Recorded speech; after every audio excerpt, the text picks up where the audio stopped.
மாதா தொலைக்காட்சி அன்பர்களே, இறந்த நம்பிக்கையாளர்களின் ஆன்மாக்கள் இறைவனிலே நித்திய இளைப்பாற்றி அடைய நமது மாதா தொலைக்காட்சியோடு இணைந்து ஒரே குடும்பமாக மன்றாடுவோம்.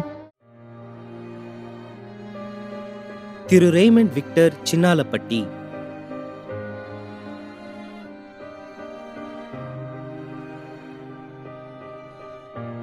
வி.எஸ். ஜோசப், இடிந்தகரை.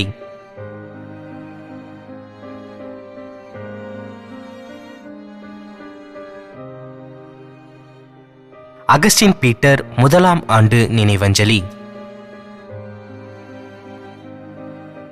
மேலும் யாரும் நினையாத நம்பிக்கையாளர்களின் ஆன்மாக்களுக்காகவும் மன்றாடுவோம்.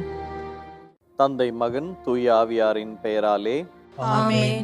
ஆண்டவருடைய பெயராலே நமக்கு உதவி உண்டு. விண்ணையும் மண்ணையும் படைத்தவர் அவரே. திருவெளிப்பாட்டு நூலிலிருந்து வாசகம். அதிகாரம் 14, இறைவார்த்தை 13. விண்ணகத்திலிருந்து ஒரு குரலை கேட்டேன். இது முதல் ஆண்டவரோடு இணைந்த நிலையில் இறப்போர் பேறு பெற்றோர் என எழுது என்று அது ஒலித்தது. அதற்கு தூய ஆவியார், ஆம், அவர்கள் தங்கள் உழைப்பிலிருந்து ஓய்வு பெறுவார்கள், ஏனெனில் அவர்களின் செயல்கள் அவர்களை பின்தொடரும் என்று கூறினார். ஆண்டவரின் அருள்வாக்கு. இறைவனுக்கு நன்றி.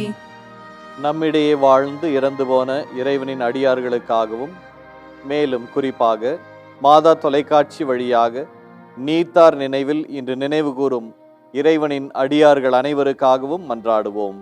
விண்ணுலகில் இருக்கின்ற எங்கள் தந்தையே, உமது பெயர் தூயது என போற்ற பெறுக. உமது ஆட்சி வருக. உமது திருவுளம் விண்ணுலகில் நிறைவேறுவது போல மண்ணுலகிலும் நிறைவேறுக. எங்கள் அன்றாட உணவை இன்று எங்களுக்கு தாரும்.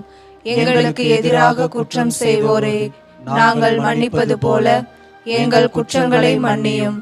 எங்களை சோதனைக்கு உட்படுத்தாதேயும், தீமையிலிருந்து எங்களை விடுவித்தருளும். ஆமென். மன்றாடுவோமாக. இறைவா, இரக்கம் காட்டுவதும் மன்னிப்பளிப்பதும் உமது இயல்பு. ஆகையால் உமது திருவடிகளுக்கு வந்துள்ள இன்று நாங்கள் நினைவு கூறும் ஆன்மாக்கள் மீது இரக்கம் கொண்டு அவர்களுடைய குடும்பத்தார் மற்றும் மாதா தொலைக்காட்சி குடும்பம் செலுத்தும் ஜெபங்களை ஏற்று அவர்களது குற்றங்களையும் அவற்றிற்குரிய தண்டனையும் மன்னித்து அமைதியையும் முடிவில்லா வாழ்வையும் தந்திடுமாறு எங்கள் ஆண்டவராகிய கிறிஸ்து வழியாக உம்மை மன்றாடுகிறோம். ஆமென்.